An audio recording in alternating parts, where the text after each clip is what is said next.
The Dave Hooker Show. A presentation of Off the Hook Sports.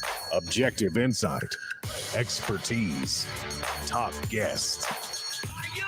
Available on YouTube, Apple, Spotify, and the Off the Hook Sports app. Download now for free. Also available on offthehooksports.com. I compute and obey. Now to Dave Hooker. Ready. All right, here we go. A busy day, in my opinion. From my perspective, 3 days away until football season kicks off, because it'll be SEC Media Days. We'll be broadcasting live from Nashville. Looking forward to that.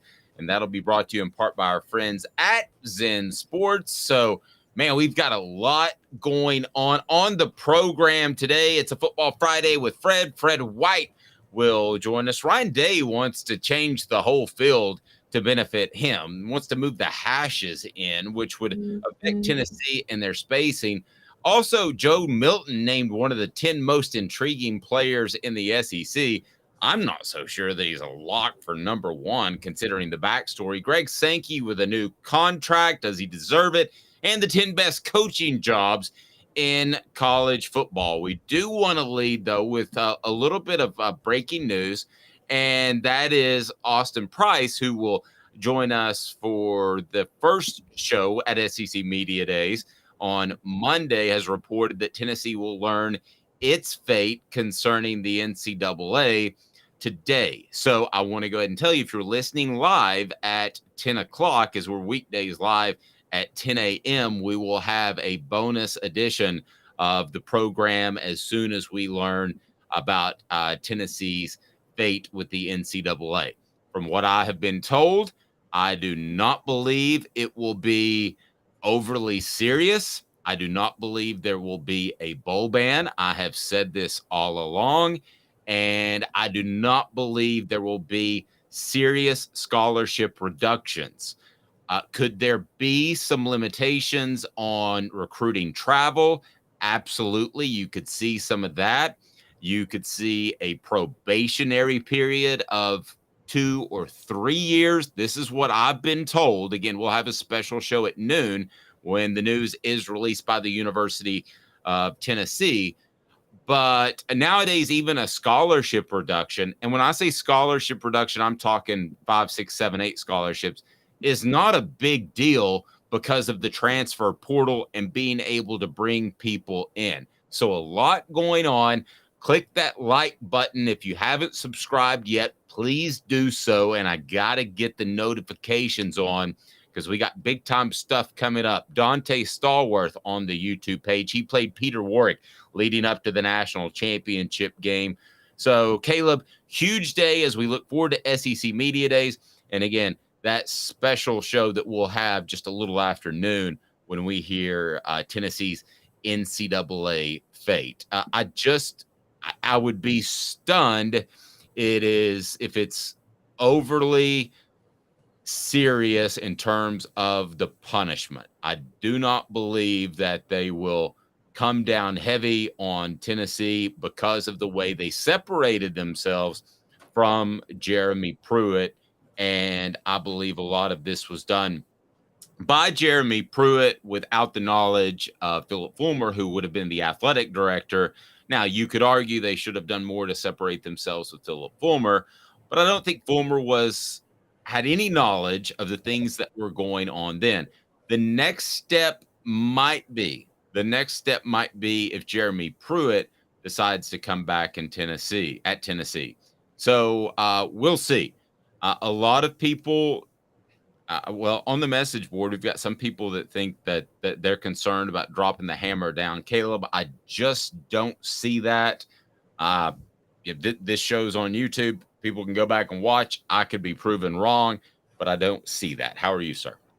I'm doing good, Dave, and I agree with you. One of the biggest reasons I don't think they're going to bring the hammer down is you bring up this point all the time. The NCAA's business is staying in business. Mm-hmm. And there's no better way for them to lose even more credibility and people to leave them faster than if they bring the hammer down on a program like Tennessee, with Tennessee kind of on the rise right now under Josh Heupel. That would just be devastating for the powers that be in college football. So I don't think they have the guts to do that whatsoever. If you just play the odds and you look back over the years, whether it's North Carolina, Southern California, and you go back and you look at those that really more serious infractions have been committed. And if you just play the odds, the NCAA, really other than Southern California, who have they come down on in the past 2 decades?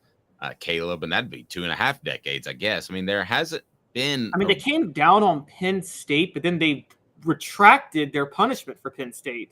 Yeah, and I remove, and I want to be clear too. I remove personally, and sorry to ask a misleading question, Penn State, because that's crimes against humanity. So, but just for NCAA stuff that is not even technically illegal by the law, Southern California is the only one, and I thought that was just because it was so incredibly brash, and they were putting guys up in, $1 million homes. So I don't see it being. Also, Mike Garrett was so obnoxious as a USC athletic director. I think they wanted to come down on Mike Garrett because Mike Garrett was he was so arrogant.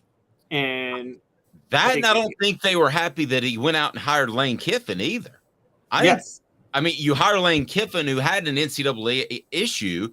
You're thumbing your nose at the NCAA in the process. So now I don't think this is going to be serious. We will have a special show. So if you're listening now, know that we will go live and I'll give you the breakdown. But I'm telling you what I've been told. Of course, the NCAA could be goofy, but my information's pretty darn recent. So let's get to some football as we've got that coming up. And what about my guy, Arion Carter? We're talking about linebackers yesterday, and I mentioned the Aaron Beasleys of the world. I mentioned the Keenan Peeleys of the world. But who did I leave out? I left out Arion Carter. It wasn't on purpose. Didn't mean to omit him. But, wow, he is named one of the top freshmen to watch, one of the top 23 true freshmen to watch by 247 Sports. If everything comes together, if Beasley continues what he's been able to do, if Peely is half the player that I think he will be, and I'm told he will be, and then you have an Arion Carter who's more the fly around Raynaud Thompson type of guy, you've got a really good linebacking core. So before we go through this list of true freshmen to watch, what do you think of Arion Carter, and how good can this Tennessee linebacking core be? I think they can be very good. And honestly, given the concerns in their secondary with Arion Carter, do you think there's a chance that Tim Banks goes a little more traditional with his base alignment this year, as instead of like the nickel actually uses a base 4-3 a lot of times, so we can get Carter, Peely, and Aaron Beasley all in there? I think against Georgia and Kentucky, absolutely. I think it gives them more versatility. I think Tennessee has been pushed into the nickel formation at times. And just for those that don't know, that's a lighter player basically playing linebacker that's a defensive back. And you could say, no, he's just a linebacker now that he's moved up. But essentially, that's what that is. So playing the nickel is what Tennessee has leaned on, and that's been their base package, as Caleb mentioned. So, yes, I think if Arion Carter is that good, and from what I hear, he's got big-time wheels and he can fly around, then there are times where you might have gone with another player, a Wesley Walker or whoever, and you could go with Arion Carter because he can play the pass, he can play sideline to sideline against the run, and he can be a playmaker like we think of great linebackers. So, yes, I think there will be times when they're kind of 50-50 and they say, let's lean towards Carter a little bit more than you would have a defensive back in the past. That's a great point. Yeah, and it's particularly with the way Tim Banks likes to draw blitzes and stunts to try to throw quarterbacks off their game. I think Tim Banks' philosophy is, you're going to hate the comparison, it's a little bit of a Chavis philosophy, but not the same, because Chavis was doing it with elite talent when he didn't have to do it as much. But Tim Banks, knowing he's a little undermanned, is saying, okay, let's play soft in the secondary. So let's make them work the field, move it on the field. And let's dial up pressure packages and hope that the pressure packages can force a mistake, because if they keep having to move the ball downfield against pressure packages, eventually they're going to make a mistake. And I know you can screen it. The key on this is knowing when you're going to get screened to death, because that'll knock that out in 2 seconds. But if he can anticipate that, then I think that you go more for the standard 4-3 route. And you're right, specifically against Georgia, you go the 4-3 route because you got to be able to stop the run better than you did last year. So yeah, no, I think that's going to give Tennessee a lot of options. We saw last year, they really only had Jeremy Banks and Aaron Beasley. All due respect to Jawan Mitchell, he never really lived up to his hype transferring from Texas, I don't think. And I think I'm starting to think the biggest reason Jawan Mitchell maybe entered the portal is maybe because he knew about how good Arion Carter was going to be. And by the way, could Arion Carter actually get a starting job above Peely or Aaron Beasley? Is that possible?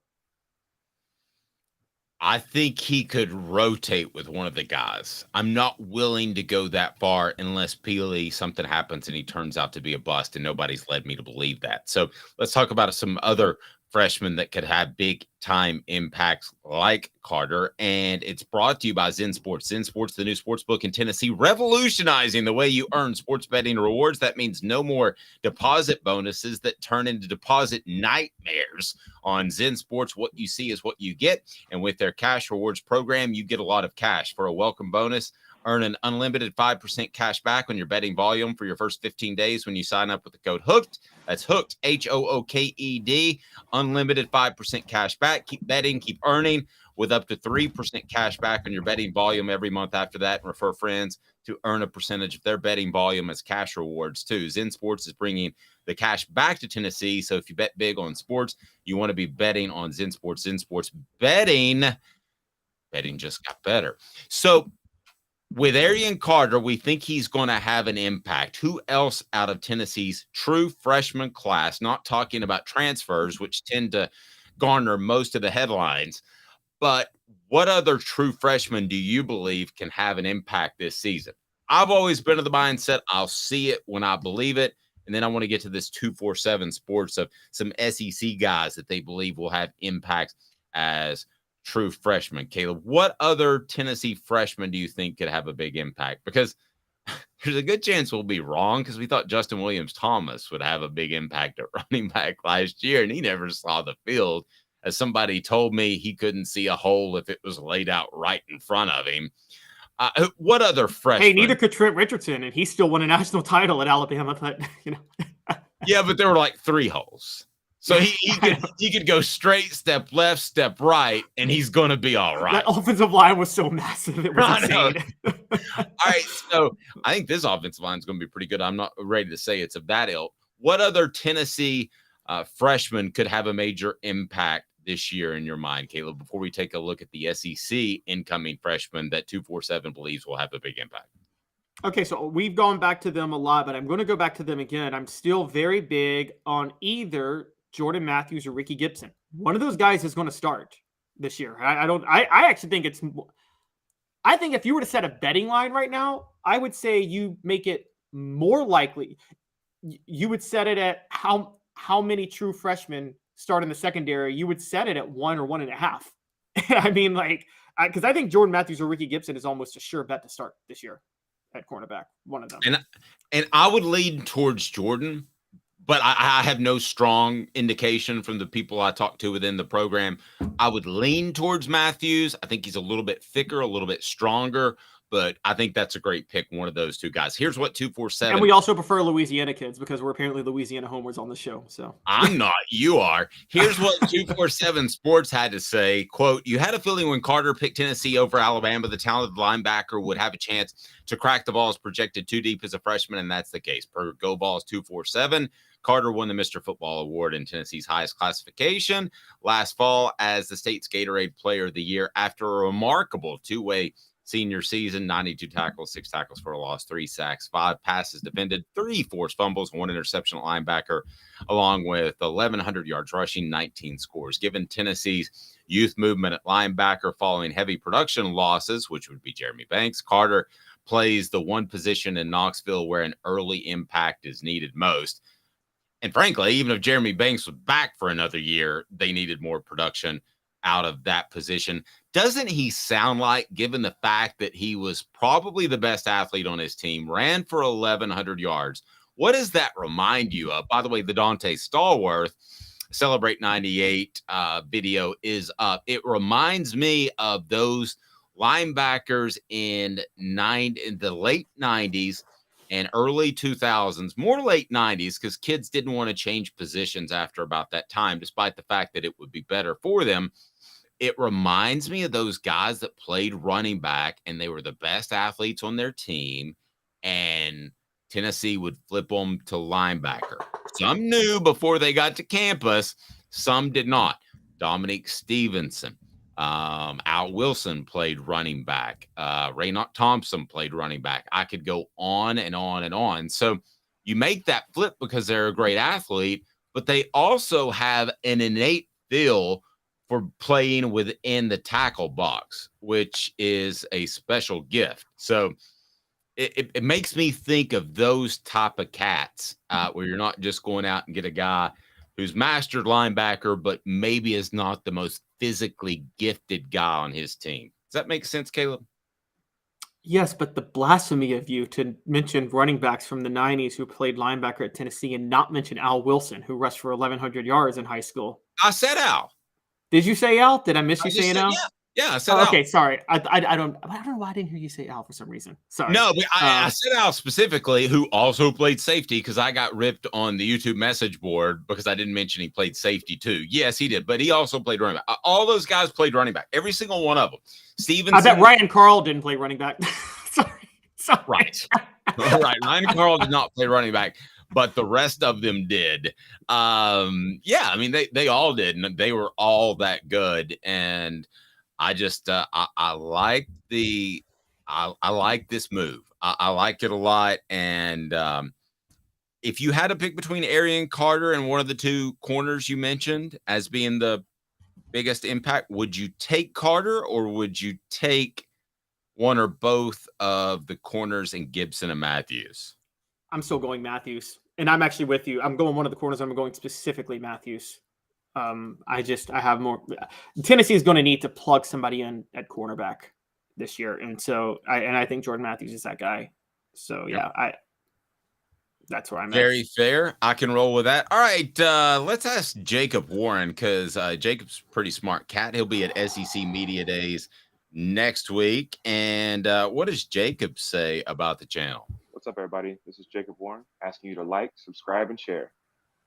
Dave needs this. He does, and turn the notifications on. So we're so excited about SEC Media Days next week, and Jacob will be there. And Jacob's already talked on our YouTube channel about how excited he is. And the guy that's going to light it up is going to be Joe Milton. He loves the spotlight, and I don't mean that in a bad way, but he was also named as one of the most 10 intriguing players in the SEC. And I have trouble finding anybody that's more intriguing in the SEC.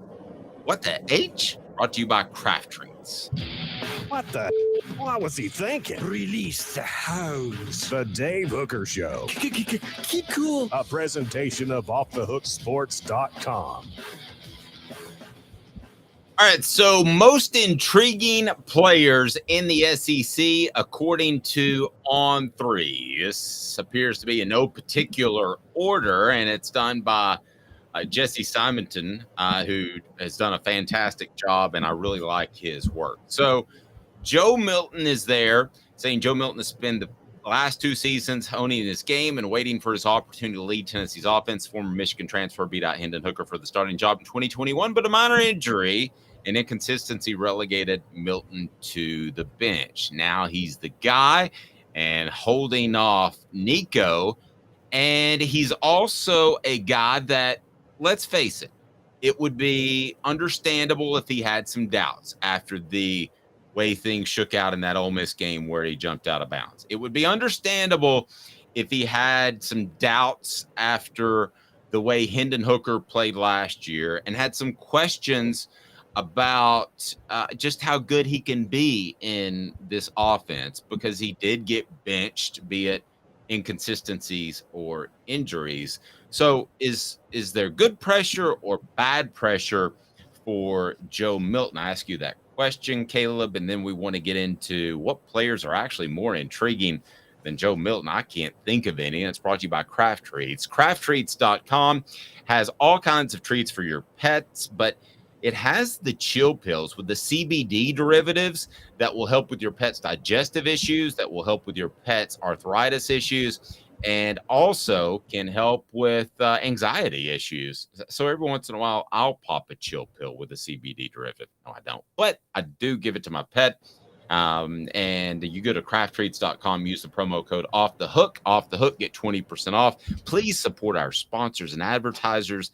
That's why we are here. So is this good pressure, bad pressure for Joe Milton? And I'll tell you why I feel strongly one way or the other, Caleb.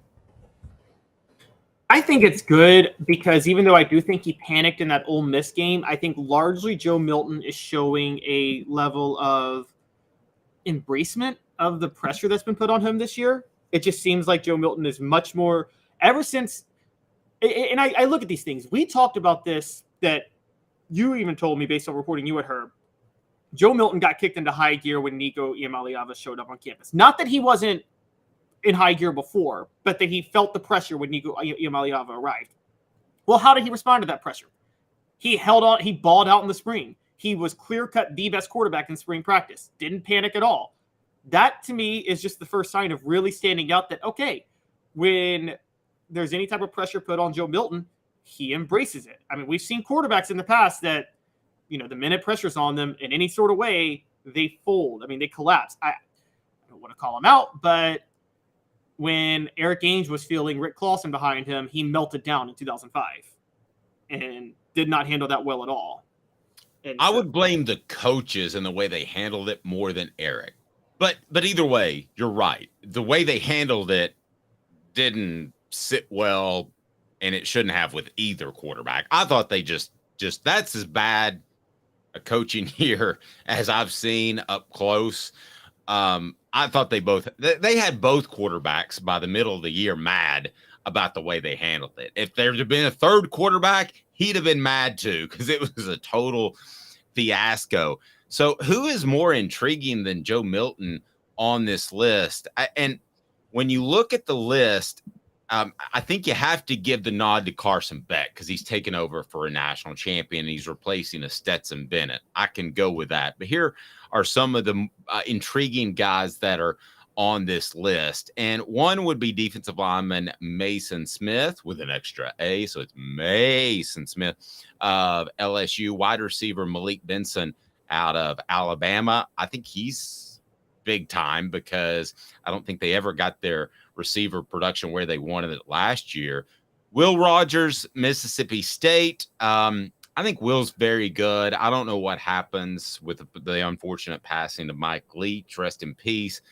But I could see Will Rogers actually taking a dip because I think Mike Leach was so good with quarterbacks. And speaking of quarterbacks, Devin Leary of Kentucky was one of the most intriguing players. Kentucky could actually be better this year at the quarterback position because I know a lot of people knocked Will Levis, didn't like him in general, but he dealt with a lot of injuries. Cam Jackson, defensive lineman of Florida. Quarterback Spencer Rattler is named as one of the more intriguing players. Wide receiver Luther Burton of Missouri. Running back Jarquez Hunter, who is very good at Auburn, are some of the guys that are intriguing. Out of that group, who stands out to you about intriguing? It's very quarterback driven, but I think that and for all different reasons. Spencer Rattler, what Spencer Rattler are we going to get? Are we going to get the one that showed up the last 3 weeks of the season last year? And we don't. And there's two things. It's which Spencer Rattler are we going to get, and how good is he going to be with extremely incompetent Dowell Gaines as his offensive coordinator? Which is, to me, those are two giant questions. I mean, I'll say this: whatever you want to say about Joe Milton, there's no questions about the ability of his coaches. I mean, nobody's really questioning that Josh Heupel can get the most out of him. And I think Dowell Gaines gets the worst out of everybody. Devin Leary at Kentucky. That was a good pickup for Kentucky. And Liam Cohen is back in Kentucky. And I'm telling you, for what Kentucky does, that is the best offensive coordinator they could get. So those two really stand out to me. I think it's Milton hands down because Travis brought this up on our message board. The whole football world knows his name and wants to see the Bazooka show. I think that's the reason he's gotten so much pub about his arm strength, and he's going to be sick of answering questions about his arm strength at SEC Media Days, but that's what separates him. I haven't seen multiple videos of Carson Beck throwing objects as far as he can. I haven't seen multiple videos about Spencer Rattler doing the same. Now, I've seen Spencer Rattler play really well, and I've seen him play really poorly, so you could argue that one. But no, I think Joe Milton's the most intriguing player on this list, and I don't think there's any question about that. Rocky Top Tom has a question. He said, considering Georgia is starting a freshie at quarterback, does our defense have the capability this year to keep us in the game? We'll ask Fred White that, because it's a Football Friday with Fred, and he's already on board. We love visiting with Fred. His appearance brought to you by Allstate and Tennessee Cider Company, tncidercompany.com. Use the promo code HAT and get some free swag with any purchase. You can order cider from almost anywhere in the United States of America, and know that it goes to a big ball fan and our friend Aaron Maples. Tennessee Cider Company, tncidercompany.com. 2 minutes. The man, the myth, the legend. Fred White with Caleb Calhoun. I'm Dave Hooker.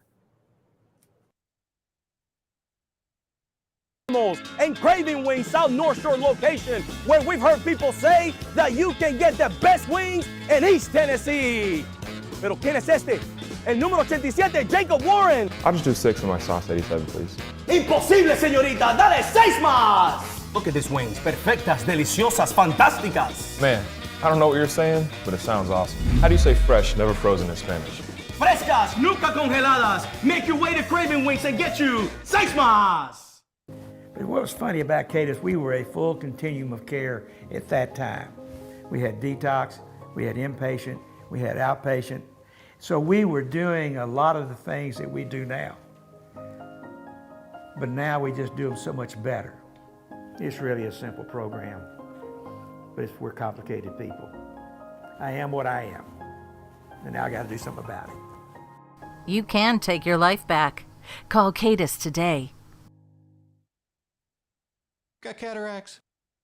We can fix that. Never miss another moment. With a little help from Doctors Campbell, Cunningham, Taylor, and Hahn at cctis.com. Do you want to own the more that owns every job? Then get to Vassey Lawn and Garden in Cleveland and get you a Toro. I'm David Vassey, here to talk to you about Toro. With a Toro Zero Turn, you'll get more out of every minute and you'll reach the finish line faster. At Vassey's, we like to say, no matter if you're mowing 3 acres a week or 11 lawns a day, homeowners and business owners alike find confidence in equipment they can trust from top to bottom. Vassey Lawn and Garden, Highway 60 North in Cleveland. Man alive, it's worth the drive. Our family has been creating jewelry since 1986, each piece unique with a story all its own. I'm Rick Terry with Rick Terry Jewelry Designs. I'm a jeweler, and I want to be your jeweler. We're grateful that you chose us to be Knoxville's best jeweler. My family and staff look forward to serving you. So please come see us. Kingston Pike and Campbell Station Road in the heart of Farragut, and downtown on Gay Street, right next to the Tennessee Theater. Objective coverage. Hey, that's new. If we get caught, we're going to jail. The Dave Hooker Show, a presentation of Off the Hook Sports. YouTube, Apple, Spotify, and the free Off the Hook Sports app. I'm going to need to see some identification. Back to Dave Hooker. Let's go ahead and bring him in, because a question asked on the message board that he would be able to answer better than me. It's a Football Friday with Fred. Fred White joins us now. Fred, how are you, sir? Oh, you got your mic is muted. You don't have your mic. I think we can get that back. Let's try now. How about Fred White working out his mic issues? No, I don't hear you now. I don't hear you now. We can get Fred White worked out. So the question was facing a freshman quarterback at Georgia in Carson Beck. Does that mean that Tennessee can keep it close? Yeah, I think that Tennessee can keep it close. But I'm curious with Fred as far as what he thinks about going against going against a freshman quarterback. How are you, Fred? I'm doing good, Dave. How you doing, buddy? Okay. I'm doing pretty good. I'm ready. We got Coach Fred White now with the headset. Yeah, like yes. I was talking to Jacob Warren yesterday on our Vol report brought to you by Vassy Lawn and Garden. I was like, does it feel like football season? Because SEC Media Days is next week. He's like, no. It's not for 3 or 4 weeks or 2 or 3 weeks for those guys till you get into preseason camp. But for me, like I hit another level. Yeah, I don't do cocaine, but if that was what it was like, that I would feel that way when SEC Media Days is here.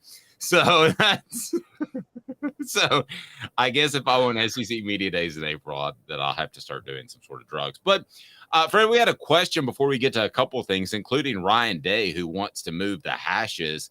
And that was playing a freshman quarterback in Carson Beck at Georgia.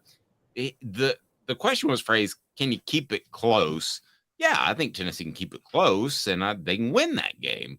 But when you face a freshman, Fred, as opposed to a guy that has a lot of experience, and he'll have experience by that point of the season, but how much does it change things as a defensive player and a defensive back? Experience-wise? Yes, for you when you're facing him, preparing for him. Yeah, because, well, when you have film on someone, it gives you a better sense of what they're going to be like. When the season first starts, you really don't know what it's going to be like. You just go off of what someone did last year. You don't know if they got better, if they got worse. But during the season, we're talking about Georgia, right? We're talking about going all the way down into the schedule, all the way to Georgia, correct? November the 18th. If you're not hitting on all cylinders by then something's wrong anyway.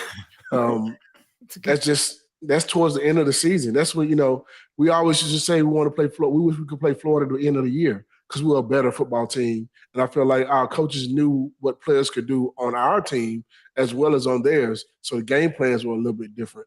They remember what you do in November. And I thought they remember what you do in November simply because we were better coached and we were better skilled. And we also understood what we were looking for and the tendencies of other teams. The quarterbacks, the running backs, receivers, you don't change much towards the end of the year. I mean, in the beginning of the season, you may think you have something going and somebody may get injured early and you had to change your game plan. But towards the end of the year, whatever you call is what you're going to call. And that's it. Yeah, gotcha. Okay, so in this particular case, it might be better to face Georgia early in the season, but you could make the same argument that Joe Milton's new-ish.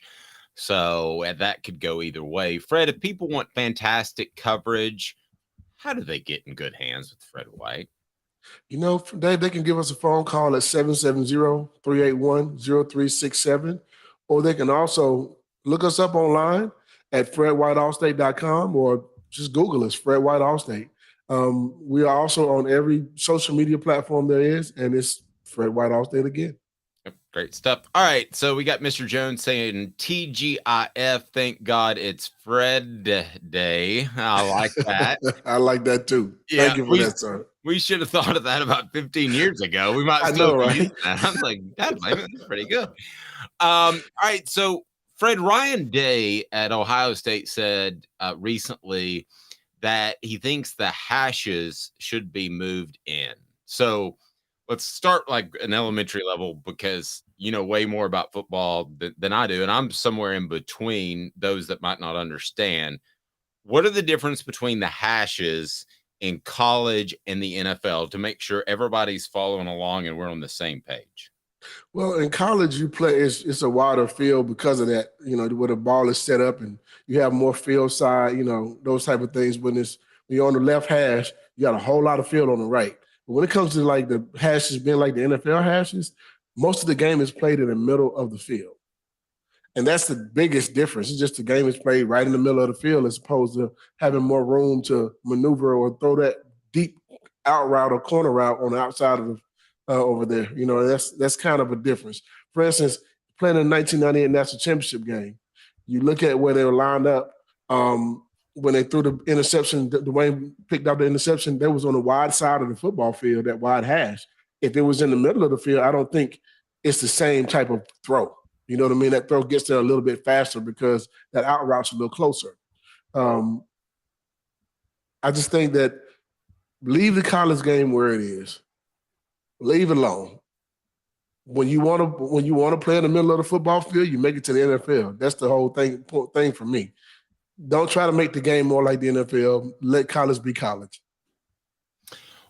So let me ask you this specifically.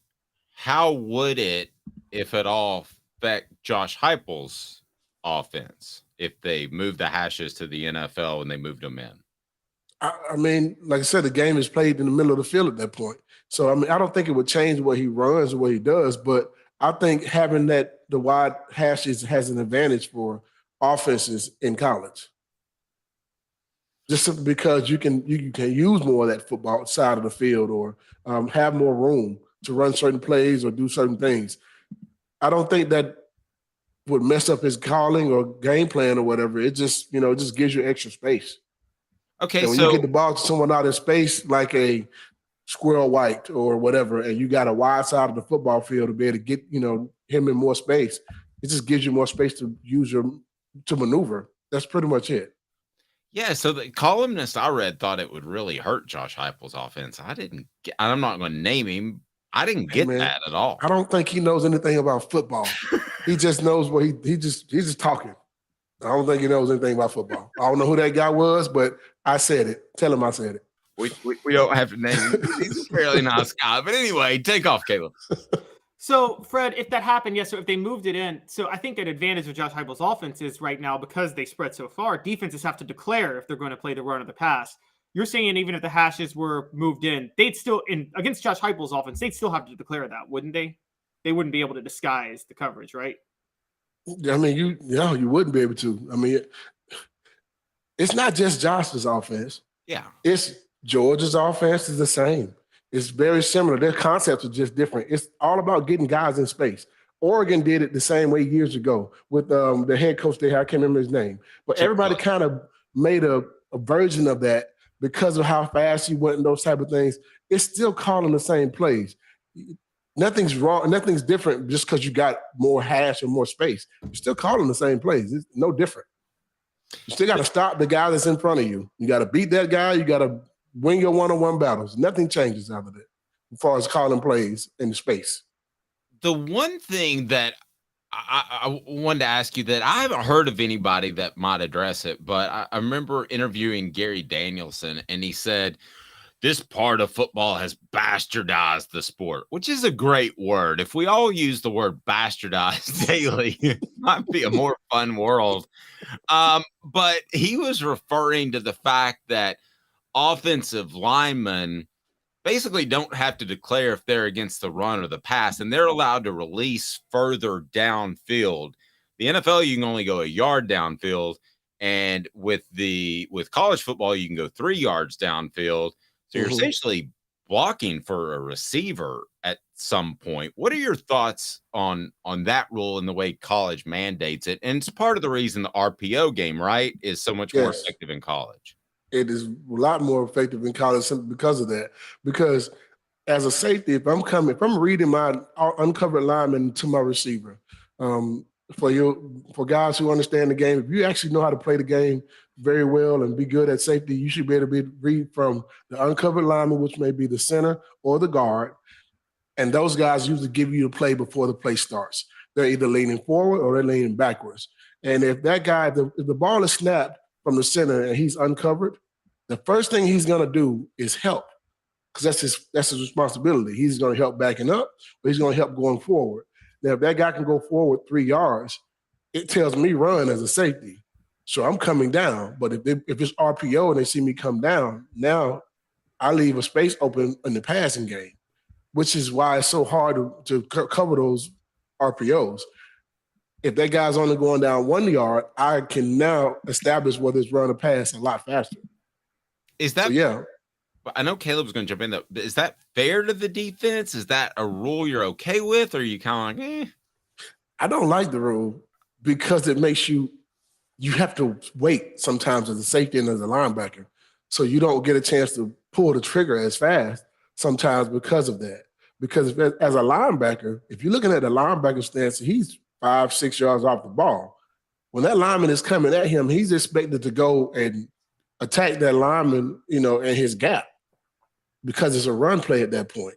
Well, if that guy's coming at him and then it's a pass, he leaves a space behind him also. It kind of hurts your defense because there's an opening there now where it shouldn't be. If that makes sense. No, I got you. Fred, it's funny because I totally understand. I'm not crazy about the rule either. There's two types of blocking rules I'm not a fan of that I don't think should be allowed. One of them is that, but the other one, I want to know your thoughts because you had to face the triple option when you played in college. The cut blocks. Should those ever be allowed in college football? I just feel like it's a cheap way to try to run your offense. Well, just know if you can cut me, I can cut you. Yeah. and I'm being honest when I say that. If you can cut me, that means I can cut you. So if you don't want me to cut you, you shouldn't be cutting me. And that's part of the rule. But if that rule is coming like that and the guy's coming to cut me and he gets a good shot, he better know the next few plays, if I ever get another shot on him, I'm going to. I just want you to know how it feels because it doesn't feel good. No, and let's be real clear. There's a difference between cut blocking, which is part of the game, and chop blocking when you're engaged with another lineman, which is just nasty, dirty, and illegal. And those guys should be thrown from games, just like defensive backs who hit high or target. Those guys should be thrown from games, in my opinion. I don't know. That's the case. That's the football, man. I hate that part of the rule. A chop block when you're engaged with another guy. You just said a safety that comes, a DB that comes and hits up high. What? I mean, that's what you're supposed to do, hit them up high. Oh, well, no, we could debate whether or not those rules, but if you're going to enforce those rules in targeting, you should enforce the rules in the trenches where people are taking out people's knees in a chop block. Yeah, if it's a chop block, that's different. Like say engage, I don't like that. Now that should be banned in all levels of sports, high school, college, and pros. But here's the other thing about a cut block. When you're coming up and a receiver cuts you, hey man, it boils your blood immediately. But I will tell you, you better work on trying to figure out how to get out that cut block. All it takes is 1 or 2 times that you eliminate that guy from cutting you like that, he won't do it again. There's a technique that you use that I used to use, and we were taught this. You take the head and the shoulder and you separate it. So when that guy goes low, you take the head and you take the shoulder and you separate it. I guarantee you he won't cut you too many more times. Oh, I don't follow. I don't understand what you mean. So when he takes his head down to block you, you have this and you have this. You take it and you separate it. I guarantee you he will never cut you again. So you push him on the back of the neck? Is that what you're doing? You take the side of his head, and you take the shoulder and you separate. Oh. And he won't ever cut you again. Oh, wow. Okay, I got you. By the way, Fred, go, Caleb, go. Just a quick history story because I've been blasphemous all week and I'm going to be blasphemous again today because I'm ready for the Bammer fans to come at me. College football banned the chop block in 1980. Bear Bryant's last national title was 1979 when he was running the wishbone offense. Bear Bryant would have been nothing without the chop block. Y'all come at me. Come at me. Come at me. Wow. I didn't play in the era. Yeah. I don't know. I just felt like I triggered some Alabama fans today. So, Fred, you and I have talked about air quotes hazing, which I want to get into a little bit because we talked about it. What your football team did was very light hazing. But before we get into what occurred in the 98 team in the mid 90s, as far as hazing, what is over the line? Because you have Northwestern who has gone from a program that, even though he was not a great coach, he was 111 last year, but he was their guy. He had been there for like 11 years and Pat Fitzgerald wasn't going anywhere. And then boom, he's suspended. And then boom, he's fired. What crosses the line in hazing? Everything they did crosses the line in hazing. What you mean? Everything they did crosses the line in hazing. Hey, man, I'm being honest with you when I say this. I couldn't have went to Northwestern because I'd have lasted one day. They would have had my mom come pick me up immediately. Yeah, there was all kinds of weird sexual innuendo stuff. Because the first person who would have came at me with that situation, it would have been a bad day for them. I promise you that. That's not something that, we've had this conversation as, football guys, former guys, and we're sitting there like, who stayed? Why would you even stay at a school like that? They would have never had a football team. My signing class in 95, you would have never got not one of our guys would have stayed. Not one. We've had that conversation. No, not one guy would have stayed. I mean, it literally would have it'd have been the freshman class against everybody else, pretty much. Because that wouldn't have worked for us. No, and how does that, and I don't really want to get into the specifics of it, but whose job is it to police that? Because you guys did so much policing on your own, but at some point the head coach is responsible, right? Yeah, you're responsible for that. You know what's going on. You know things that are happening on your, in your locker rooms. If you don't, you shouldn't even be the head coach if that's the case. How do you not know the beat of what's going on in your locker room? You mean to tell me not one player ever came up to the coach and said, hey, man, they tried to get me to do such and such? No. I mean, our thing was we threw guys in the cold tub. Right. So I want you to get to that. Yeah, so go ahead. And so cold tub to ice bath.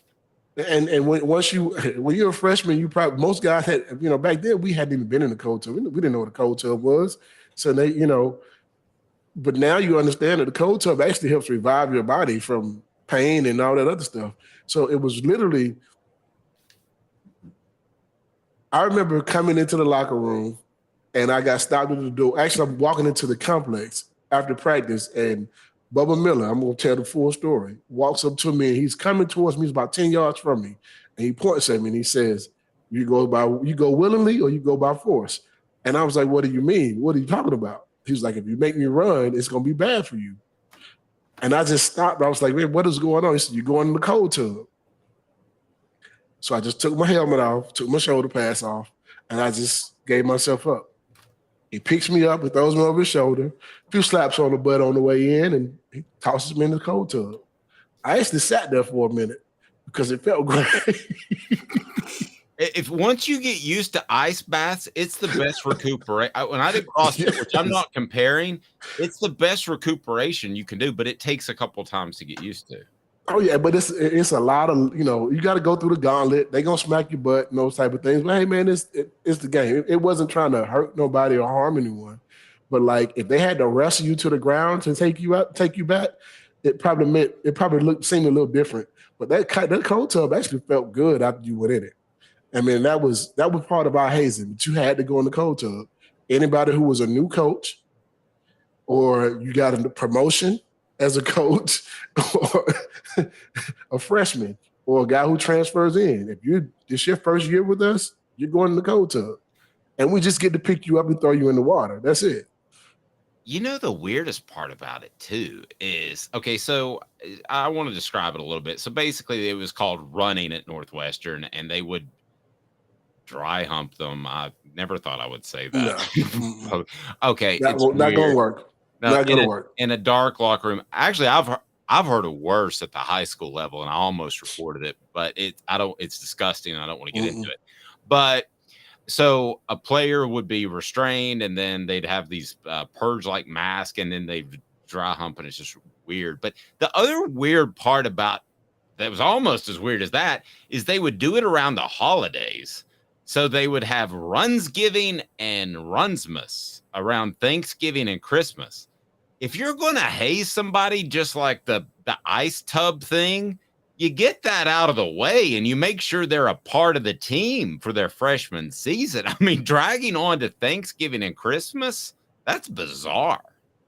The one thing I appreciate with Coach Foreman was that they saw it. Some of the coaches would walk in the locker room to make sure it wasn't out of hand. You know what I mean?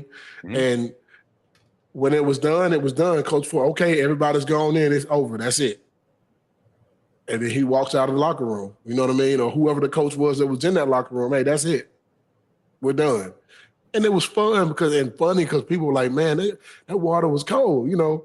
And it was just, you kind of knew you were part of the team, and that's your initiation. Okay, you go in the cold tub. And that was it. We're not trying to beat up our teammates. Do you understand what I'm saying? Yes. I mean, why would I want to beat up my team? I don't want to be your team if you tried to beat me up. All I'm thinking about at that point is trying to get you back.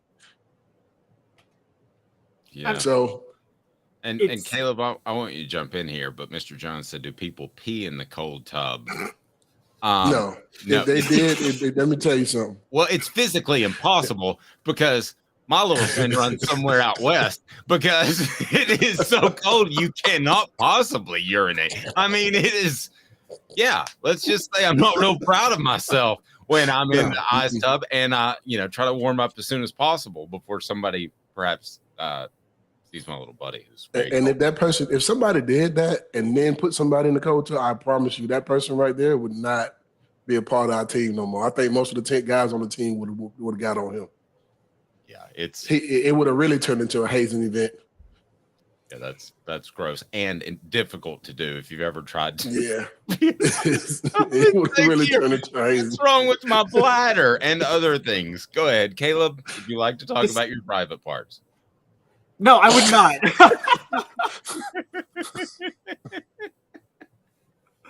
Go right ahead. That's hilarious. I would let's talk about hookers. Hookers. I was thinking about this. I'm like, it's funny, Fred. You were at Tennessee when the movie The Titanic came out, and I'm thinking, you know what? Maybe Tennessee's football team, y'all could have survived the Titanic. Because y'all be handling the cold ice tubs. We didn't stay on there that long, though. And by the way, no, Caleb, we didn't stay on there that long. No. Yeah, and by the way, that chick could have made room for Leonardo DiCaprio on that piece of wood. There was room. She just let him die and drop to the bottom of the sea. That was wrong. She also got back on the boat, which, by the way, and just lessons in emergencies. I've talked to emergency responders. If you're safe, don't run back into danger. You make everybody else's job hard when you do that, okay? Like, if you're safe, stay safe. She was definitely, as Rocky Top Tom says, that's probably the best thing to do. Yeah. Yeah, people like to, I cover fire stories where people like to run in to try to save their family member, and the firefighters are like, we were going to save them, but now we have to save you and them, which makes it harder. And so it's like that depends. Sometimes it's hard to say. My mom's sitting up there in the window and no one's moving. I don't know if I'm not going. I don't know if I'm just gonna stand there and just wait for them to go. Well, you're either gonna move when I tell you to move, or I'm gonna move for you. Fred, speaking of cold, I actually want to circle back because you brought up something that I've been talking about a lot. I've actually been talking about this all week, and I think it's kind of unique that Joe Milton gets a big game in November this year, because as you talked about, when you guys played, you talked about how y'all wish y'all could play Florida later in the year. For y'all, obviously November would roll around and the gauntlet of your schedule was over. Like, all the brutal teams were like on the first half of your schedule. Mm-hmm.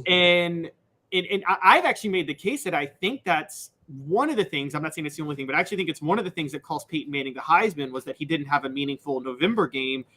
Do you think that having meaningful November games is much better for teams as a whole? I mean, I don't care when I play you. We can play the first day of the season. We can play the middle of the season, play the last game of the season. It don't matter. You just got to win the game, plain and simple. I mean, you got to win the game regardless. So it don't really matter when you put me on your schedule. You just win. That's it. But for Peyton, you had the SEC championship. I mean, that's a lot of voters, one of the biggest games there is.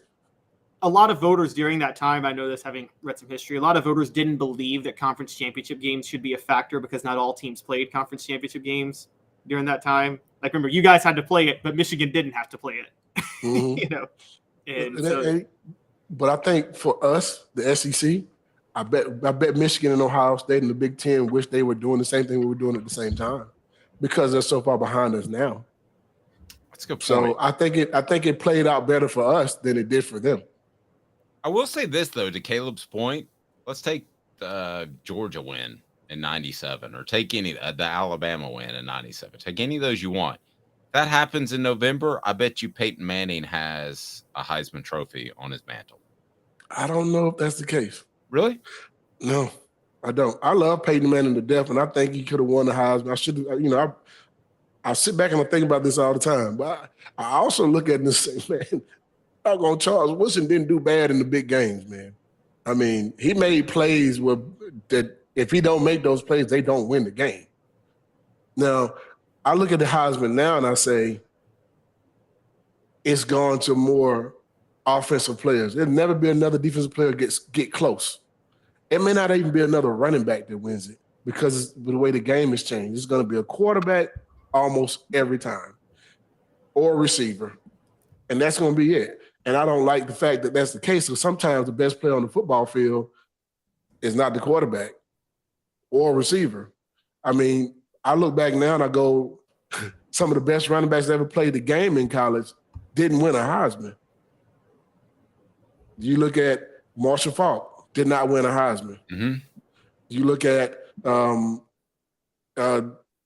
Oklahoma, I can't remember his name right now, but didn't win the Heisman. Like, how did they not win the Heisman? They were the best football players in college football those years.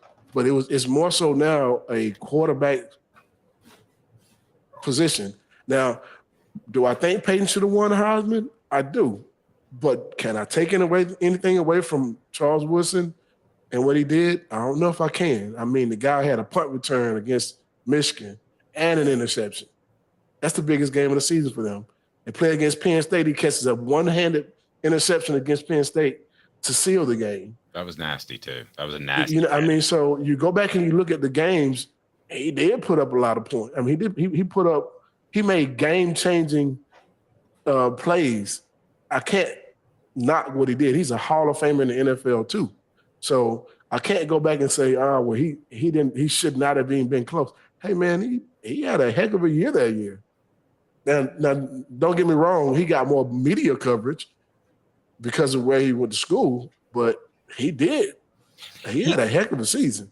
He got more media coverage, and also ESPN wanted to drum up more of a debate, and they wanted a real race because it looked like Peyton was going to run away with it. I know that from people at ESPN. I mean, it was like they did Ron Dane that year, if like a couple of weeks before Charles Woods, they would push guys, and I don't think they thought that Peyton was actually going to lose it. No, they didn't. But he did, and then but that's interesting. Now, let me ask you this though. Didn't mean to get sidetracked on this, but if you stack Champ Bailey's numbers up next to Charles Woodson, Bailey's numbers are better. Mm-hmm. Who's a better player in college and overall, in your opinion? That's a tough one. Charles Woodson is a Hall of Famer. Right, but just college. Just college. Charles Woodson made those plays at the opportune time on national TV to win games. Champ Bailey did them in the middle of games. It wasn't the deciding factor of games. You look at Charles Woodson's punt return in that Michigan game and an interception, and he also caught a pass for a touchdown in another game that helped them win the game. Like, you could go both ways. I think both of them are great football players. I just think Charles Woodson seized the moment when the cameras were watching in the biggest moments of the games. So do you think, Fred, if those same plays, and Michigan was still that good, but if those plays happened in the first quarter or less meaningful games, but Michigan still... I don't think Charles Woodson wins the Heisman if that's the case. I think the reason why they made a case for him because it was game changing and it was moments where he had to make a play or if he didn't make those plays, they may not have won those games. Man, I could. That's the only reason why I think it was so. If you do it in the middle of a game and it's not in the fourth quarter to seal the game, it's not as big of. It's a big play, but it's not as big of a play. Everybody remembers it because it won the game or it was close to making the game. It decided the game almost. You know what I mean? That made the difference for why it was such a major play. For instance, who remembers that Jacob Eason threw a 60-yard touchdown pass right before Josh Dobbs threw a Hail Mary? Nobody remembers that. Nobody remembers his name or the receiver who caught that ball. I don't know. Right. They now remember who the that receiver Josh was. Dobbs threw a pass and Juwan Jennings catches it as a Hail Mary. Nobody remembers the other part of it. That's the biggest play of the game. It won it. That's why Charles Woodson won the Heisman. He made those type of plays. It sealed games. And it was on national TV. That's the only reason why I think he won the Heisman. But I think overall, I think Peyton had a better year than anybody in college football that year. Charles Woodson just so happened to seize the moment when it counted on TV. Fred, I think it was. I'm sorry. Okay. Yeah, it's funny because looking back, I think I actually, look, if depending on how the standards are year to year, I would actually not have a problem with Woodson winning the Heisman. I think what bothers a lot of Tennessee fans is they feel like the standards and the criteria changed overnight when Peyton Manning was there. It did, and that's what we feel. Like literally during the year, overnight's a great word. Because the year before, Danny Warfel lost to Florida State 20-3 or 20-17, but it was that regular season game. You know what I'm talking about, where Florida really got blown out and came back late. And then Danny Warfel got the Heisman. Eddie George 2 years before lost to Michigan in his final game and got the Heisman. They got the Heisman. And it just felt like, now all of a sudden you're going to hold this. He didn't beat his rival against Peyton Manning, but you didn't hold it against Eddie George and you didn't hold it against Danny Warfel. And it did change. It changed. And I feel like the media helped Woodson win the championship. But like I said, I can't take away what he did because he did it. Do you know what I mean? It's like, how do you take away the fact that he had a punt return and an interception against Michigan? Biggest game of the season for them. The same thing against a one-handed interception on the sideline of Penn State. I mean, like, how do you take those things away from him? You know what I mean? I can't say he wasn't worthy of the Heisman. I just feel like Peyton should have won it. I didn't mean to get sidetracked, and I know you got to go. Again, Fred White, All-State, but this was an interesting comment by Tom. Peyton Manning is one of the top 10 players in football of all time.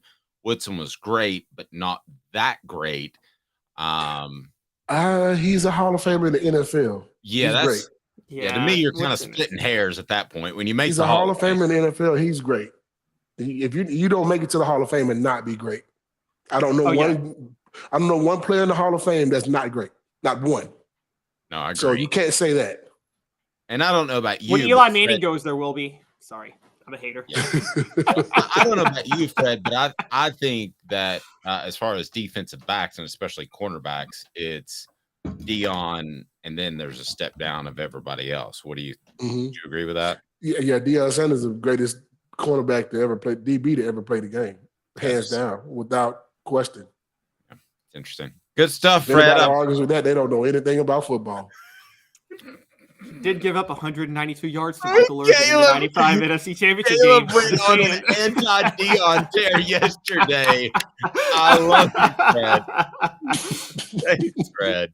You'd have all Fred White, All-State. You'll be in good hands, and we will talk to you soon. The Dante Stallworth thing is up. And why Dante Stallworth and Leonard Scott would whisper to themselves, "Oh man, I don't know if they're going to be able to cover Florida State's receivers." Why? Because Tennessee's receivers were better than Peter Warrick and Bernice Coles. I'm not going to say they were better. They just did a great job of being better than them the week we needed them to be. It's an incredible story. All right, and it's up there. Celebrate 98, brought to you by Tennessee Cider Company. TNCiderCompany.com. Use the promo code HAT. Get some free swag with any order. Thanks to our friend Aaron, and that's via Off the Hook Sports. Fred, have a blessed weekend, sir. I'm going to take a second to tell you that I can't thank you enough for the help that you gave me in the Celebrate 98 book that's coming out. The writing part's done. It's just a layout thing now, but I feel like I've given birth to a baby that I never want to see again. And because it's been a lot of work, none of it would have been even close to possible without you. I am forever indebted. Thank you. Well, I appreciate it. And I know one day you return the favor when I write my book. Buddy, I'm all in. You know, if you want to co-author, I've already got some ideas that we can work together on. So, yeah, we were meant to work. It's coming. It's coming, Dave. We know it. It's coming. I got to write that. I got a few things I want to put in a book. Oh, yeah, so I'm looking forward to it. We can start our own production company. It could be White Hooker Productions. White. I'll leave you with that. Thank you, Fred. My mom might not approve of that name, but White Hooker. Or one time I thought I had this. When I have ideas, I just throw them out there, and sometimes they're stupid. And I said, Fred, we could do a bit called The White Way back when we were doing radio. And Fred just goes, nah. It wasn't even a discussion. And I just moved on. And I remember John Adams was sitting there and he said later, he goes, that was a pretty dumb idea. Fred, have spot on impersonation of John Adams. Yeah. Fred, have a blessed day. We appreciate you and have a great weekend, sir. You too, guys, man. Go Vols and Off the Hook Sports. There you go. Talk to you guys later, baby. He's Fred White. We will talk Greg Sankey contract extension after this, a production of White Hooker Sports. Not really. Stay tuned. Sankey gets some cash after this. Sun, sand, and salt water, the beach is a very relaxing place. Unless you wear contacts. Ow! Open your eyes to the best the beach has to offer with LASIK vision correction from Campbell Cunningham Laser Center. Hi, Mike Davis here with City Heating and Air, reminding you to always dare to compare. Our team provides quality local heating and air service, installation, and maintenance across East Tennessee. We use only the best equipment like American Standard heating and air conditioning for your residential, new construction, or commercial needs. Honesty, dependability, and customer satisfaction have been the cornerstones of our business since 1961. City Heat and Air. Dare to compare.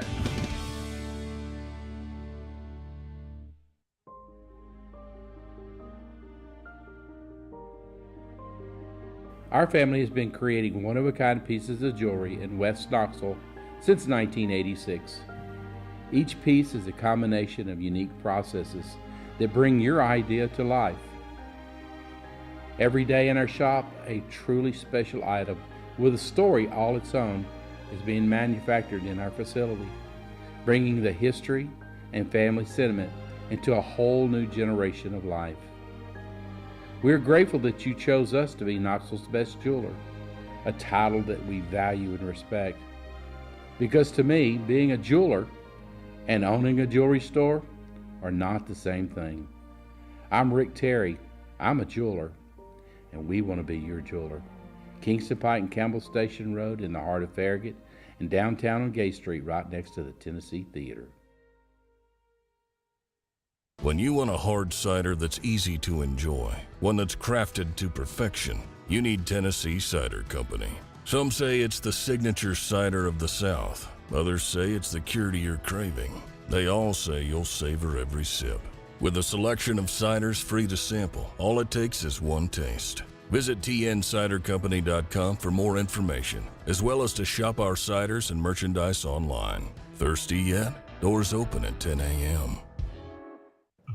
Who's this guy? Hello, wizard. The Dave Hooker Show, a presentation of Off the Hook Sports, YouTube, Apple, Spotify, and the free Off the Hook Sports app.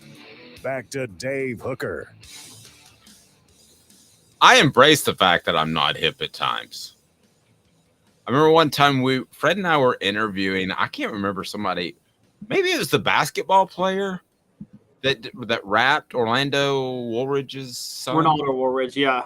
Yeah. And I said, how about you do a little freelance? And everybody got quiet, and Fred's looking at me, and nobody knows what's going on. And he goes, it's freestyle. And I said, oh, my bad. Freelance is when I write for somebody on the side. Freestyle is different. How unhip did that make me look? Well, I'm the one who had to tell you that the Eric Berry song was actually an original Hurricane Chris song. But Never knew that. I mean, that was in an era where freestyling wasn't that hard. I love that era of rap music. Don't get me wrong, but it's some of the worst lyrical ability of rappers of all time. Okay, I mean, Soulja Boy, Hurricane Chris. I mean, I listen to them all the time, but Waka Flocka, but they were terrible rappers. Tennessee Junior said I'd buy that tee if we went with a white Hooker production. I don't think we're going to do that, but perhaps I will hook somebody up with a shirt. TN Junior, do you have a shirt yet? Because I got some Hooker shirts to give away. And I'll tell you what, Rocky Top Tom says anyone who has any credible taste in music despises rap music. I'm not going to go that far, and I don't want to get Caleb started because I do listen to me some Jay-Z when I hit the gym. My head's about to explode with Rocky Top. There's a lot of okay, I will say this. Pop country and rap music has more bad than any other genre of music. Would you agree with that? Well, yes, because both of them are about putting on like an image more than actually the music at this point. So it's like trying to portray an image, and that's kind of the annoying thing because most of them aren't about that life. You know this, most country singers now did not grow up redneck at all, but they try to pretend they did. Just like most rappers didn't grow up in the hood. They were the ones, you know, sitting in creative writing class doing well. And so I'm with you on that. It's so much about projecting an image now that it is actual, like, what it was about when it started. Both original country and original rap, where it's outlaw music. So TN Jr. reminded me that I didn't get him a shirt from way back. And so I'm going to do that. There's my email. Email me. And the merchandising distribution department, which is known as my wife, will be thoroughly tongue lashed for not getting you that shirt out. So we'll take care of that. I apologize. Things definitely slipped between the cracks in year one. So that happened. Not a lot, but some things. Dave, stop with the innuendos. Tongue lash, slip between the cracks. Sorry. Wow. That just went. We went from white Hooker, which is kind of racy, to I don't know what you just did. Wow. Even Rocky Top Tom saw it. And I'm not the only one. Oh, man. All right. I didn't even mean to do that. I don't need to hear about you tongue lashing your wife. All right. Today's tough question. Let's move along. Today's tough question is brought to you by our friend Andy Mason, AndyMasonRealEstate.com. Caleb's got the giggles. AndyMasonRealEstate.com. I will, Travis, his daughter, turn it off. All right. Snap and clear. Today's tough question is now. It's brought to you by Andy Mason, AndyMasonRealEstate.com. Today's tough question. Take a side. Take a stand. The Dave Hooker Show, a presentation of OffTheHookSports.com. Greg Sankey got some cash. How much? Contract extension. Let's get into it. Was he worth it? It's brought to you by AndyMasonRealEstate.com. Andy Mason, best service and prices in East Tennessee when it comes to a realtor. Andy Mason is fantastic. I love him to death, and he will take care of you. About to make a real estate move? AndyMasonRealEstate.com. You can fill out the form or call him. You'll be taken care of. So what did Greg Sankey get cash-wise? And we'll be talking to him next week, and we look forward to that at SEC Media Days. Sankey with some more cash, a contract extension. What did he get, Caleb Calhoun? Let's lay it out there, and then we'll discuss whether or not he's worth it. So Greg Sankey got a contract extension through 2028. He's in his 9th year as being SEC commissioner, and he's 58 years old, funny enough. I don't think he got any pay raise or anything like that. It's just they extended his contract.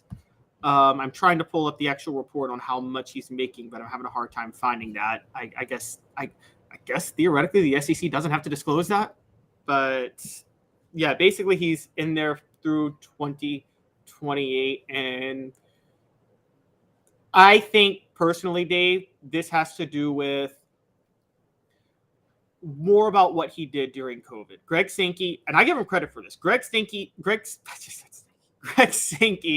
stood firm during COVID and had a season and said, look, these players are healthy. They're not at risk. As long as we take proper precautions, we can get a full season there. and he pulled it off. And I give him a lot of credit for that.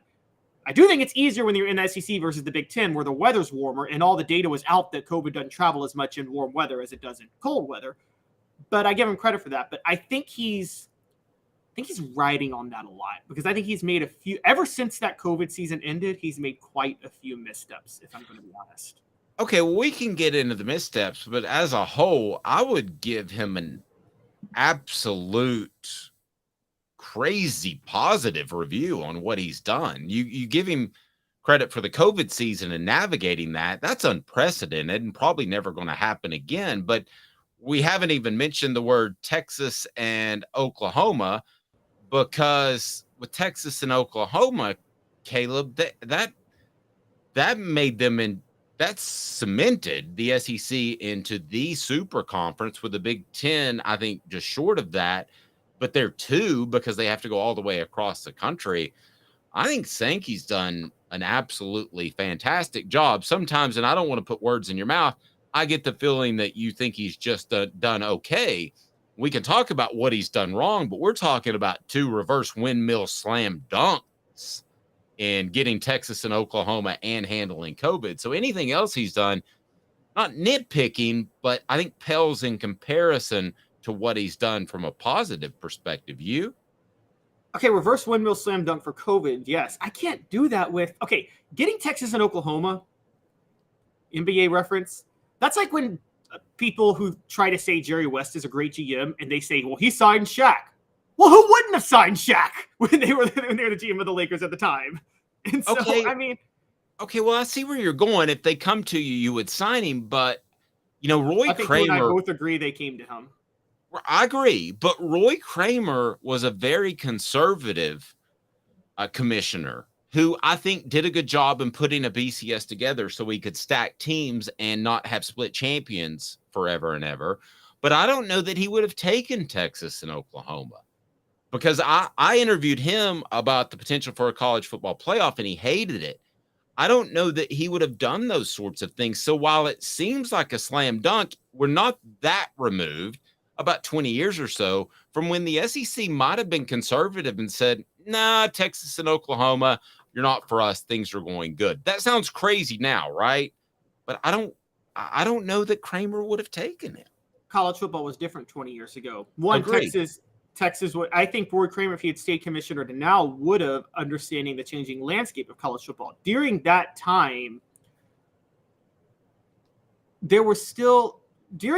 for conferences, there was limited amount of national TV exposure. So, not limited, but it was less than it is now.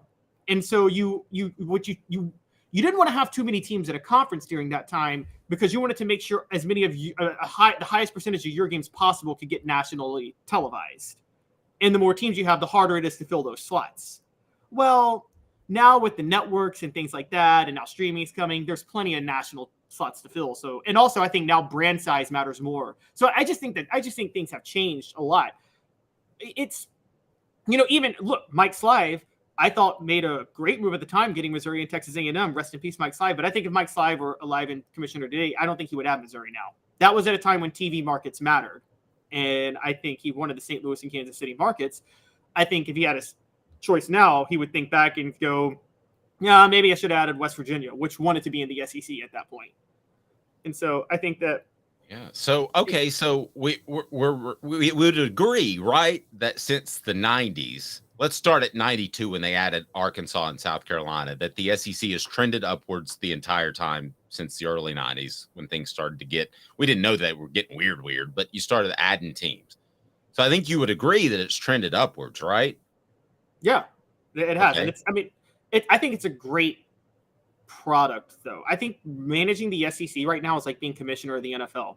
You don't have to do much to be successful in the NFL.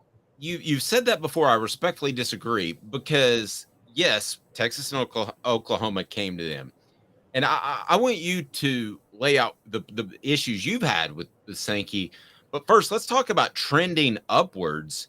You had Roy Kramer, who did not want a playoff to happen, and you had Mike Slive, again, rest in peace, who wanted to play the TV market game, and we've learned in retrospect that's not the right game to play. So those are two pretty significant knocks on those commissioners. I don't see that with Sankey. I don't see a significant knock to the point that they're any more dire than that. Now, where do you go as far as issues that you've disagreed with Sankey on? Okay, so issues I've disagreed. Let's start with, well, to defend Mike Slive when he did the TV market thing, you got to remember, that was to get the SEC network launched and off the ground. And he did that. And the SEC network, even as markets are changing, is still very valuable. That's a valuable commodity that's part of the SEC. And so I actually give Mike Slive. But I don't think it's because of Missouri. I don't think people in St. Louis, that TV market, are like, oh, I got to see Missouri football. No, I don't. It wasn't, but it helped the SEC negotiate a good deal because even though people in St. Louis weren't like that, networks were like that because at the time, networks only thought, well, TV markets. And so. Okay, but that's like having another kid because you need help with chores around the house. I mean, that to me, do you see what I'm saying? I mean, you don't make a major shift to help with a little TV money. But spearheading the SEC network has to count for something. And he did. Oh, I agree. I think they've all been very good. I think they've all been A's. Roy Kramer made the move, by the way, speaking of getting ahead of the curve. He did the SEC on CBS deal. Roy Kramer, that is the first step that really made the SEC the dominant, towering over every other conference in college football. Was the SEC was the first to have its own network deal. No other conference had that. And that was Roy Kramer thinking way ahead. And I got to give him credit. Now with Greg Sankey, I got to say that Sankey, I think he was caught flat-footed getting Texas and Oklahoma. And he had already negotiated his deal with ESPN. And he negotiated a 10-year deal. And then the Big Ten goes in as USC and UCLA, and they negotiate a 7-year deal worth twice as much money. And I'm thinking, and the Big Ten made the risky move of, all right, well, there might be some contract violations when we do this, but we'll hash out the contracts later because we got $7 billion in the pocket, and that's worth it. I actually think that was kind of smart for them. I think the SEC was so mad at, if you remember, the SEC was stuck in a bad deal with CBS. That, by the way, is a knock on Mike Slive. That was not Greg Sankey's fault. This was their most recent contract re-up negotiations 10, 12 years ago. They should have demanded more from CBS, and they were so desperate to get out of that, they just quickly jumped in ESPN, and they launched with ESPN and ABC. So that was kind of my big issue. My other issue is it didn't seem like he had the troops in line ready to go when it came to scheduling plans, and that really showed in the Destin meetings. Okay, so let me ask you this question because we got to get to the top jobs in college football. It's easy for me to say a column that's on offthehooksports.com. But let me ask you this, Caleb, what are your major knocks against Sankey? Those two. I think Sankey, I don't think Sankey is forward thinking in negotiations. I think Sankey is forward thinking in logistics, which is why he was able to pull the COVID thing off. That's the logistic thing. He's very good at hashing out details and, making sure he's on top of everything. I don't think he's forward thinking in negotiations. And I think that's if you were to give him an academic grade, A to F, over his tenure, what would you give him? Right now I'm going C. It was an A. Gosh. Okay, you bring in Texas, Oklahoma, and you navigate COVID. A for COVID. Nothing for Texas, Oklahoma. They fell into his lap. They fell out of the sky into his lap. And there are ADs. I mean, there are commissioners not that long ago that wouldn't have taken Texas and Oklahoma. Yes, but in a different time, in a different environment of college football. We don't know that Sankey would have taken Texas and Oklahoma back in 2005. It's just a totally different thought.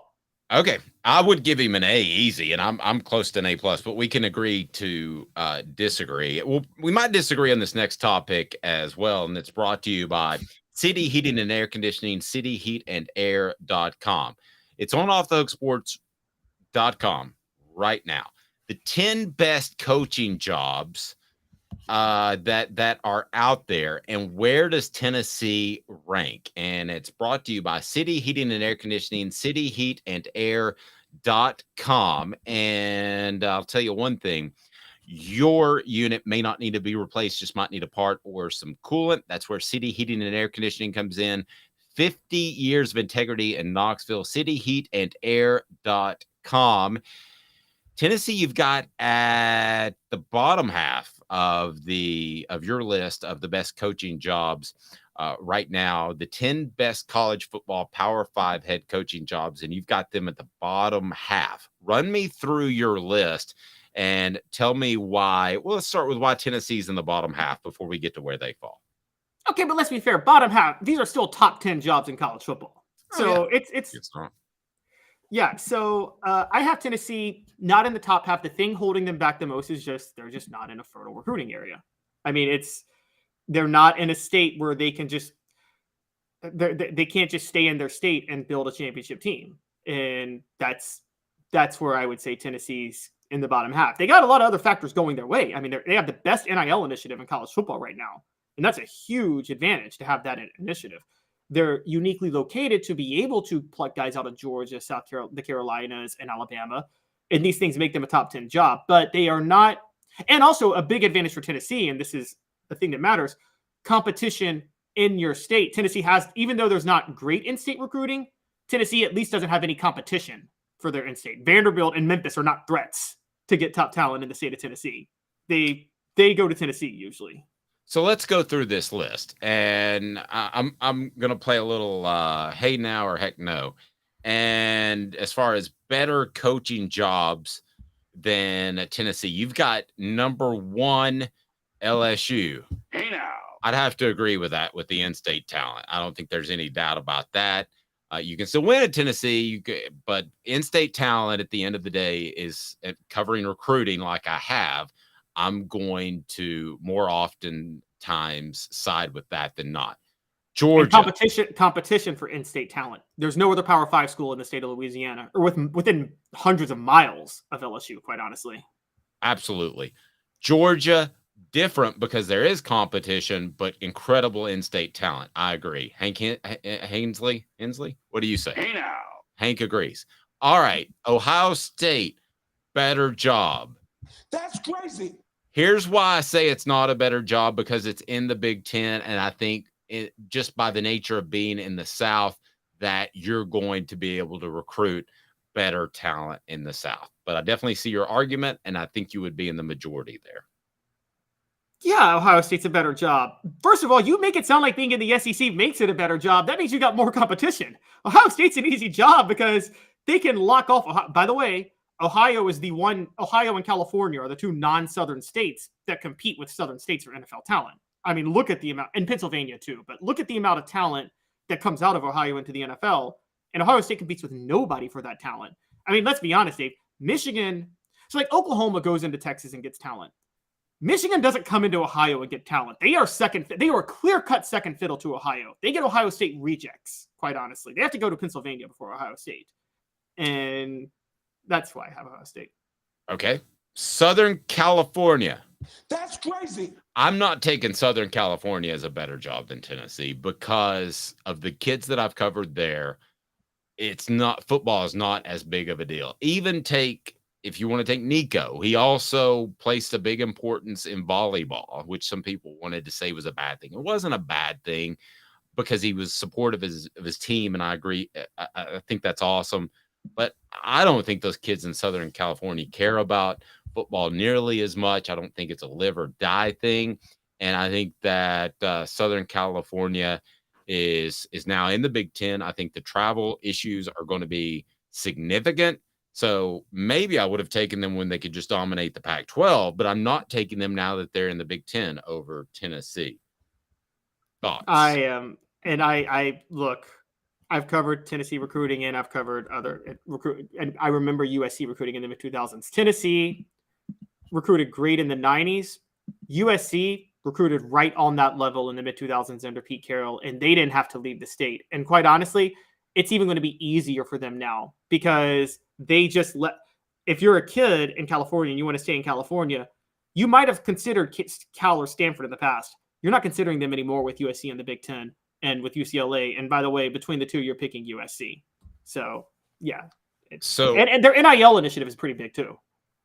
Yes. So how about, well, obviously they were able to pull the Biletnikoff winner in 2021 over, and not to mention a guy named Caleb Williams as well. I mean, they just instantly set up shop via college football free agency.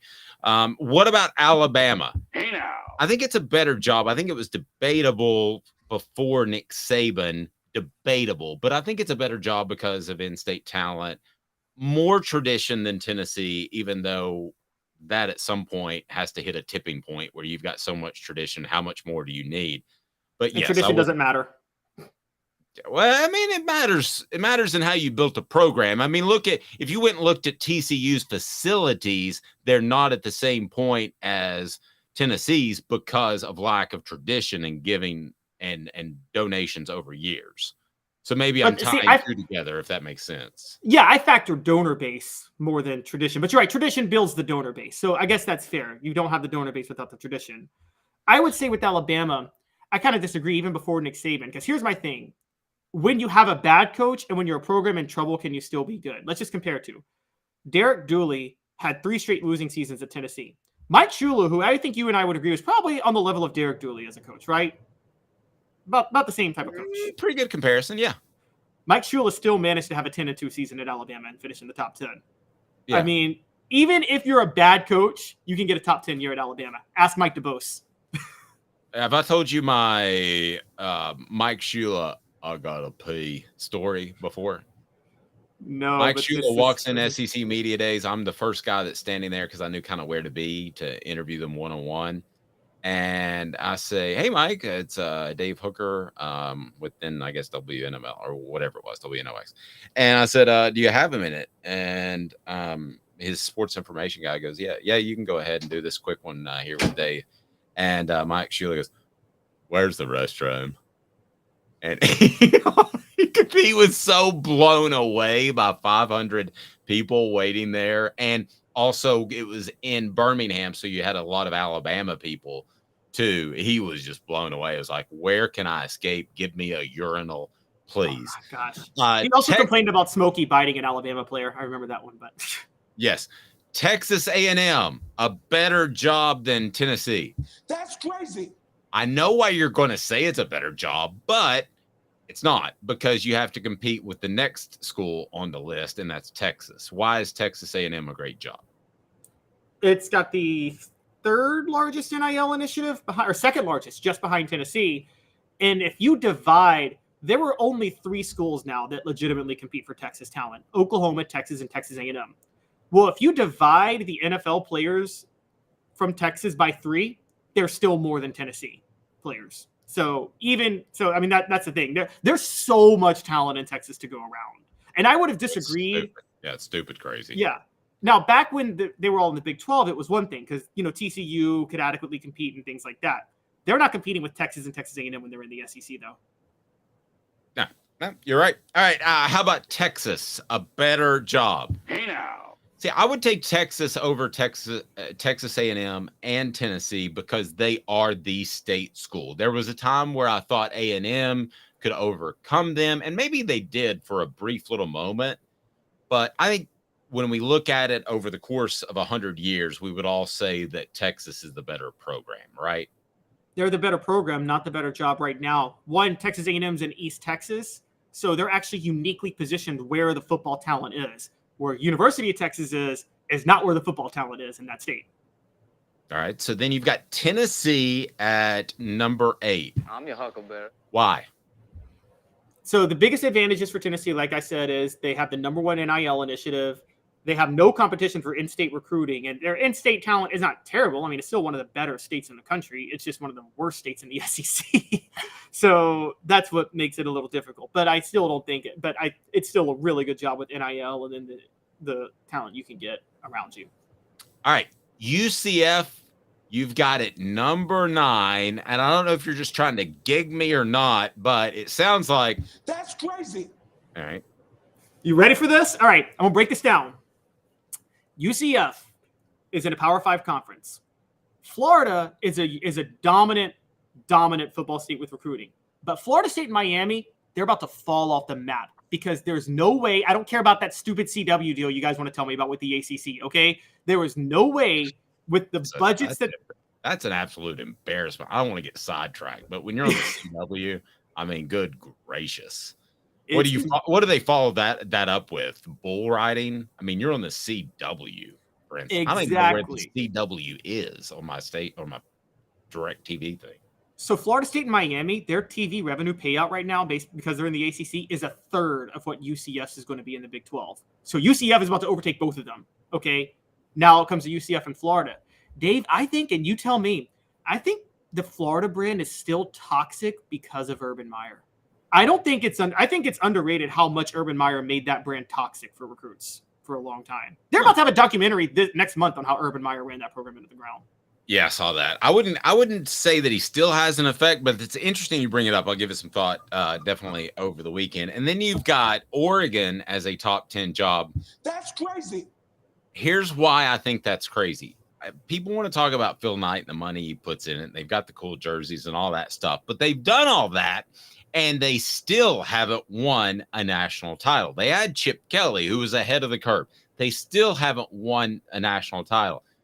I think of the great football teams, you want to talk about Georgia and the defensive tackles that they've had, and they didn't just have one or two of them. They had 2 or 3 or 4 of them that would rotate in. The great teams that Tennessee had, that had the Albert Haynesworths and the John Hendersons at the same time. And then like your fall off is oftentimes at Tennessee and Abreu Franklin, who gets another shout out 2 days in a row. And he had a good NFL career. I don't think Oregon will ever get those cats. I think they'll get the fast guys. I think they'll get the guys that want to play quarterback in that system. I think they'll get all those guys, but I don't think they'll year to year have 2 great defensive tackles that win you championships. I don't think they'll ever have those guys. So if they get to the college football playoff, it's going to be tough to win. So I would not have them in the top 10. I would actually more along the lines have another SEC school. I'm just throwing out Florida off the top of my head. I would not have Oregon in the top 10 because of defensive tackle, one position, because those cats aren't up there. They're all over in the South. So I'll give you that. One thing I didn't think about is I made this list still thinking a 14 playoff, but you're right. In a 12 team, you can fluke your way to a national title in a 14 playoff, but you can't fluke your way in a 12 team playoff. At that point, you're going to have to you're going to run into a team where you're going to have to be more physical than, and at that point, Oregon can't do that. So I could go, I just can't think of an SEC school because Auburn is not a top 10 job. And also you don't want to live in Auburn. Like that automatically makes it not a top 10 job. And South Carolina, you're competing with Clemson. I mean, and Florida State and Miami, if you go ACC again, all ACC jobs are bad jobs right now. Every one of them until those schools break off from the ACC. So Long show, get used to that because it's football season. Even though they're not hitting or popping pads yet, it is SEC Media Days. We'll be broadcasting from Nashville next week. Can't wait. He's Caleb Calhoun. I'm Dave Hooker. This has been a presentation of Off